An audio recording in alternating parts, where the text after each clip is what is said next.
Hello everyone and welcome back to Anomalous Archive, where we post scary stories to help you sleep. Please comment where you are listening to my videos from, since I believe it would be fun for all of us to know. Also, please don't forget to like and subscribe. So without further ado, sit back, relax and enjoy.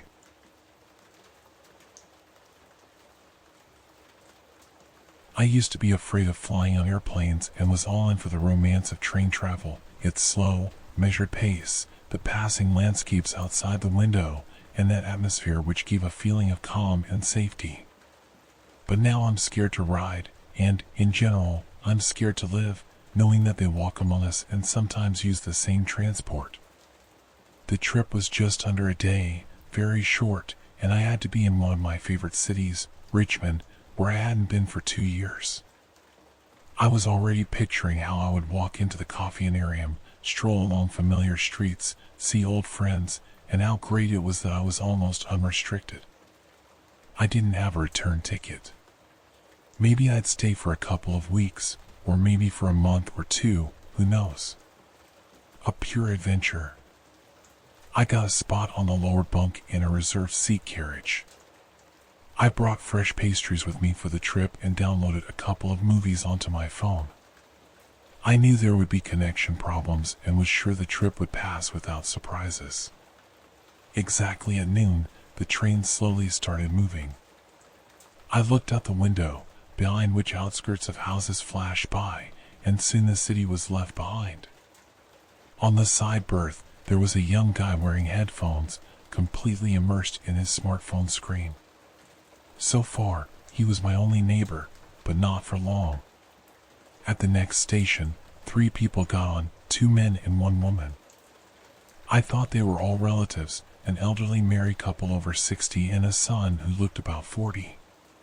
The man combined features of both older folks, dark, deep eyes like his mother's and a flat nose like his father's.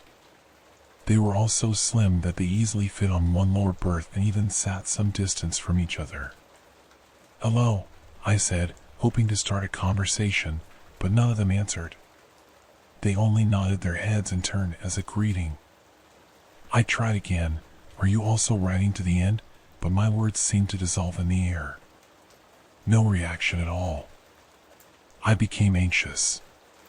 What strange neighbors I ended up with. You speak to them, and they keep silent.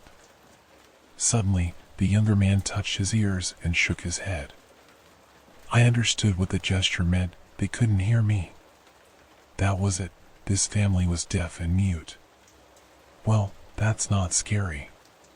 They won't bother me, and I won't bother them, I thought, settling into my own space. These people communicated with each other in sign language, actively moving their hands and lips, yet their faces showed no emotion. Their gazes seemed empty and lifeless to me. It looked odd. Surely the appearance of emotion or various grimaces is not a bad way to convey information, in my opinion. Deaf people should use it even more than others.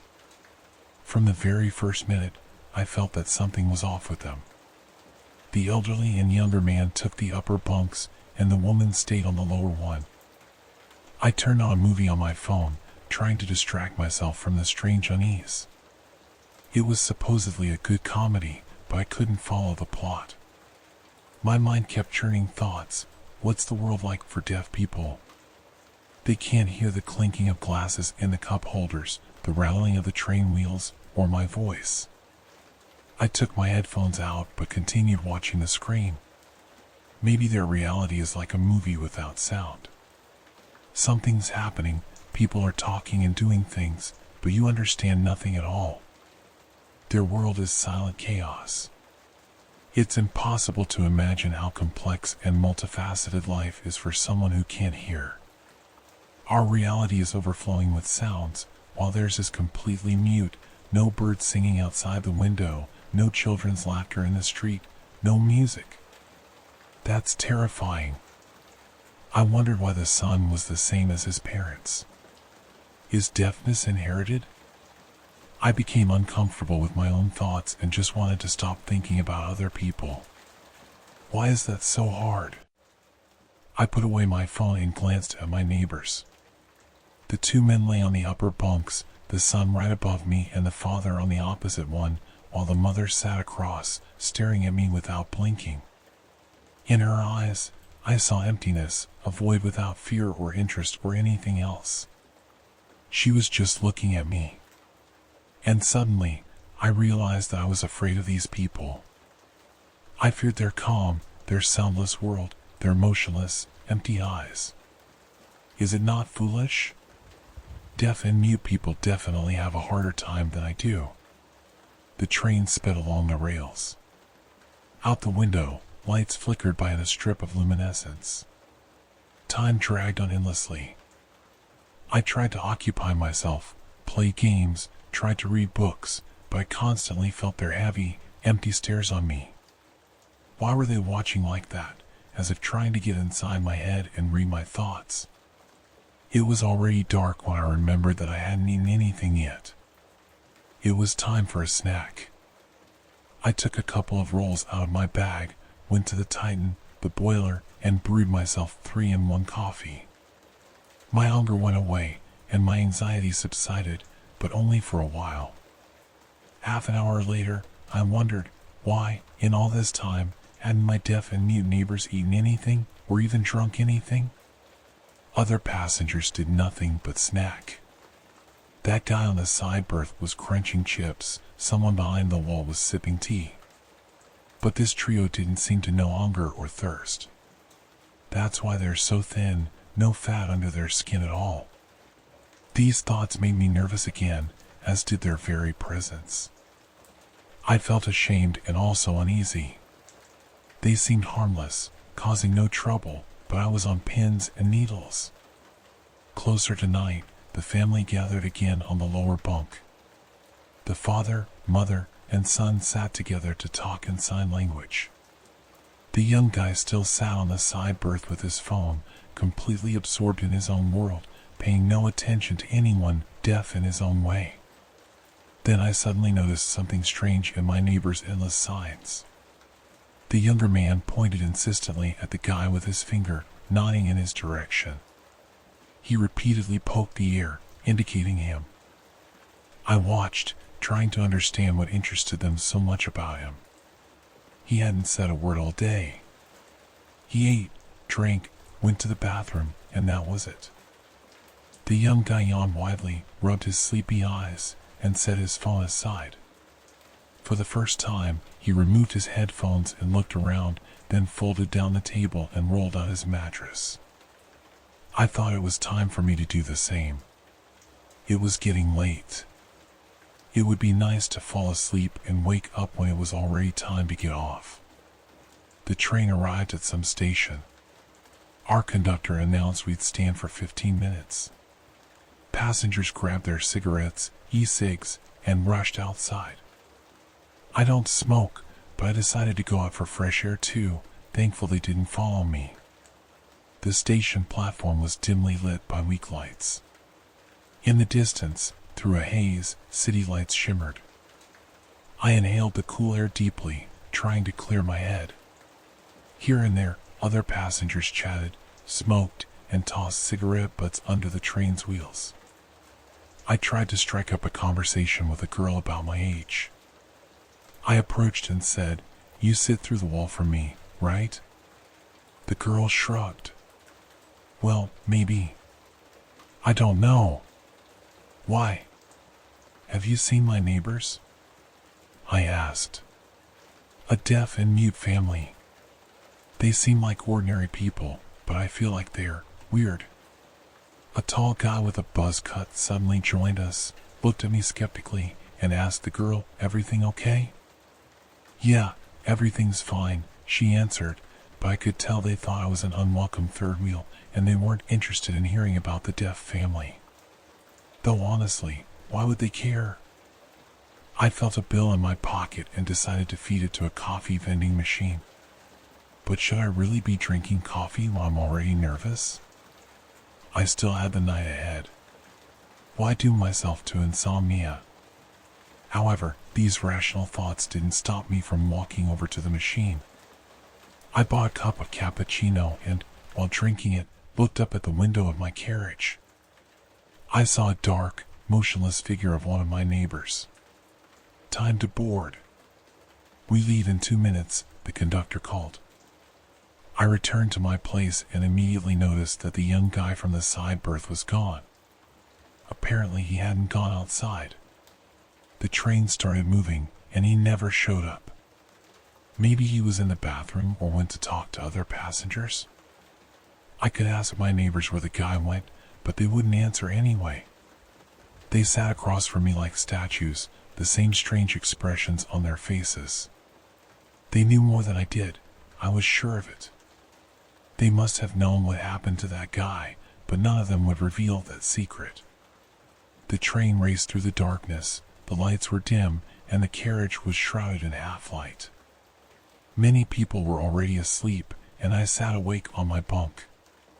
Instead of trying to fall asleep, I kept staring at my neighbors. The longer I looked, the more they frightened me. They didn't move or sleep, their faces were frozen and lifeless. In the dark, their skin looked gray and flaccid, their eyes locked in the void, unblinking. Their lips were dry and cracked, like on corpses. It felt like they weren't human at all, just some animated dead things that had escaped from the morgue, ghouls disguised as passengers. I couldn't tear my gaze away from their unliving faces. Fear gripped my chest with an icy hand, clutching my heart. Why were they just staring, like wax figures in a museum display? The older man sat slightly leaning forward, as if waiting for something. The woman's hands rested on her knees, fingers clenched into fists. Their son stared wide-eyed at the wall. "They're dead. My God, they're dead. Nonsense, nonsense, nonsense. Don't lose your mind. Dead people don't ride trains. They're just people. Plain people." To the right of the older man lay untouched packages of bedding. None of them had made their beds.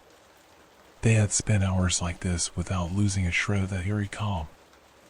I grabbed my pillow and fluffed it up, deciding to lie down so I wouldn't have to look at that family. Suddenly, a little feather flew into the air, drifting gently over the table and landing on the woman's face, right on her upper lip. I froze, not believing my eyes. The feather didn't move. It wasn't blown away by breathing, her chest wasn't moving. She didn't move either. None of them did. They weren't breathing. Not one of them took a single breath in or out. Yes, they really were dead. Terror glued me to the spot, pressed against the wall. The carriage was silent.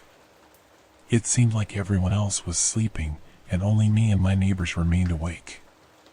They turned to each other and started signing with slow, precise gestures, perfectly automated. I felt that their silent language was directed at me. The younger man pointed at me, then sliced his hand across his throat. Only a fool wouldn't understand what that meant. He was suggesting they kill me. The others rubbed their palms together and nodded. The hair on my neck stood on end. No, they wouldn't do it in front of everyone. The carriage was full of people, and nobody was holding me here. I got up and headed for the bathroom, where I splashed water on my face and looked in the mirror. My reflection was pale and frightened in the murky glass. Those people hadn't actually said or done anything to me, but they were the worst neighbors I'd ever had.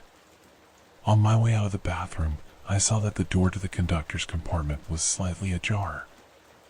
I should talk to him. He's there to handle passengers' problems. I knocked and said, "Excuse me, I need your help." A guy in a gray uniform looked up at me with attentive eyes and answered gently, "Yes, I'm listening. Tell me, do you have a free spot anywhere that I could use to sleep?" I want to move. I didn't want to immediately say what was bothering me. "What happened?" "Are your neighbors bothering you?" the conductor asked. "No, well, yes. I'm just uncomfortable around them," I admitted, feeling awkward. "They're acting really strange." If you check, you'll see for yourself." He nodded and followed me. I wanted to show him how they sat, staring at the wall without blinking, but when we returned, all three were lying on their bunks, covered by blankets, fast asleep. They must have sensed something was up and decided to play dead. "These are the ones bothering you?" the conductor asked in surprise. "I think they're deaf and mute." Wouldn't have thought the quietest people in the whole train could make someone uncomfortable. I really would like to move. "Are there any spots in another part of the carriage?" I insisted. He looked at me like I was some jerk who discriminates against people with disabilities, but he kept that to himself and replied, "Right now, everything's taken, but we'll be at the station at 4 a.m. Some passengers will get off, and you can pick a seat then. For now, your neighbors are asleep, they won't bother you. Try to rest." I couldn't tell him the truth, he'd laugh at me or think I was crazy. "Wait," I said. "There was a guy in the side berth, and he's gone. Just vanished, you know?" The conductor looked at the made-up bedding. "Dawn, did it happen to coincide with that station stop?" "Yeah, exactly," I confirmed. He smirked and coughed lightly. It looked like he thought I was the problem, not the strange family. But he stayed polite. "If you need anything else, let me know. I'll be here. Try to sleep. Good night." He left, abandoning me to my nightmarish thoughts. I sat on the adjacent bunk and looked at the neighbors.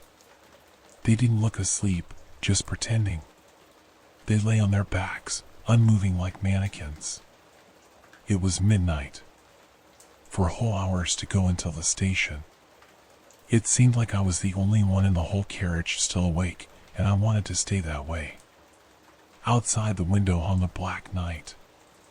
The rhythmic clacking of the wheels became part of my own heartbeat, lulling me, mesmerizing me like hypnosis, pulling me into a sleepy world where there was no fear. I felt my eyelids grow heavy and my body relax. All my anxious thoughts, like a flock of startled birds, flew away somewhere far off. The train rocked me in its rhythm, and now I no longer wanted to resist. Time would pass faster if I slept a bit. A sudden jolt of the carriage woke me up, right when I needed it. I opened my eyes and saw him right in front of me, one of my neighbors. The younger man stood there, leaning over me with his mouth open. He was the son of that older couple. Under the dim light of the lamp, his face looked unnaturally pale. He stared at me with lifeless, glassy eyes. And his mouth, he had no teeth, only a long, trunk-like tube instead of a tongue, something like an elastic hose. That wet, slimy thing was reaching for my ear, twisting like a snake. I jumped up, got tangled in my blanket, and threw it on the floor. "Get away from me!" I screamed. My voice broke into a shriek. Immediately, the man jerked back, straightened up, and shut his mouth. He didn't blink or move, just stared at me. There was no anger or threat in his gaze, only emptiness. I felt a bead of sweat trickle down my back, and my heart pounded in my throat. We were alone. All the other bunks were empty, just messy blankets left behind. Where did the old folks go? They'd left me to their son. I knew it wasn't a dream. His trunk-like tongue had just reached for my ear. What was that ghoul going to do to me? Enough. Enough. I would tell the conductor everything right now. Let him call the transport police. I slipped around the silent corpse man and ran down the corridor to the conductor's compartment. The door was locked. "Open up. It's urgent," I yelled, banging on it. No one opened. I jerked the handle and froze as if struck by lightning. A horrifying scene met my eyes. In the middle of the compartment stood the elderly woman, holding the conductor by his shoulders. His body convulsed, his eyes rolled back, and his face twisted in agony. From the woman's mouth to his ear stretched a glistening tube, like an intestine, pulsating and contracting, sucking out the contents of the young man's brain. The old woman devoured it greedily. Her eyes, normally cloudy and dull, now sparkled with a predatory gleam. The conductor stopped shaking and went limp in her hands, his face turning blue. She'd killed him. I screamed, shouting at the top of my lungs, trying to wake everyone else in the carriage. Wake up! Wake up! There are monsters here. I ran through the carriage, shaking every passenger. They woke up in fear and confusion. What's going on? They asked. I pointed to the conductor's compartment, from which the silent old woman emerged, acting as though nothing had happened. She's sucking out his brains. Other passengers, shocked by my screaming, began to stir, but some remained in their bunks, unresponsive, like dolls with glazed eyes and bluish lips, blood trickling from their ears. I saw one woman from the lower berth roll off and fall face first onto the floor.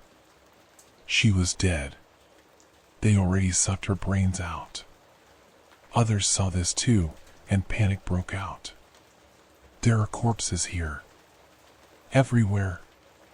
People ran around the carriage, screaming, trying to escape this unknown danger, but there was nowhere to run. We were trapped with those creatures. At one end of the carriage stood the old woman, at the other, the horrifying old man, and their son was in the middle. They all revealed themselves, showing their true nature, their tube-like tongues protruding from their mouths. I joined the small group of survivors, maybe fewer than 10 of us, 3 men, 2 women, and a couple of children. The train crawled slowly through the pitch-black darkness, and the air reeked of blood. Where to run? Panic, despair. Where's the emergency brake? Someone yelled. Call somebody, a girl screamed. The brain-sucking ghouls advanced on us while we scurried like flies in a jar. The younger ghoul grabbed a woman by the arm and pulled her toward him. A child cried out, "Mom!" The woman shrieked as the monster tried to stab his feeding tube into her head to extract her brains. A man rushed over and punched him in the face hard enough to dislocate his jaw, then wrenched the woman free. At that moment, it became clear to all of us they could be harmed, and we could fight back. Hit them! I shouted, grabbing a glass from the nearest table and throwing it at the old woman. At the far end of the carriage, something crashed. The old man was slamming himself against the window, pounding it with his fists and feet. Our newfound willingness to fight for our lives had scared him. He wanted to escape. The glass cracked with a loud ring. The old woman and her son crawled up to the ceiling like spiders and, grasping the overhead rails, sped across them over our heads to the far end of the carriage. Silently, they all regrouped and began hammering on the shattered window. None of us wanted to stop them. The window gave way, and the ghouls jumped one by one into the thick darkness outside. Everything went quiet in the carriage, leaving only the sound of wheels on rails and a child's whimpering. We, the survivors, were left among 24 bodies. Those creatures had spared no one, killing indiscriminately. People were asleep while the monsters emptied their heads. What were they? Some sort of parasites that might never have been human, just entities controlling dead human bodies? Perhaps they only pretended to be a family, waiting until everyone fell asleep to kill everyone one by one. That guy with the headphones was just an easy snack. His twisted-up corpse was found in the baggage section under the old woman's bunk. Transport police officers had no explanation. They had more questions for us than we had answers.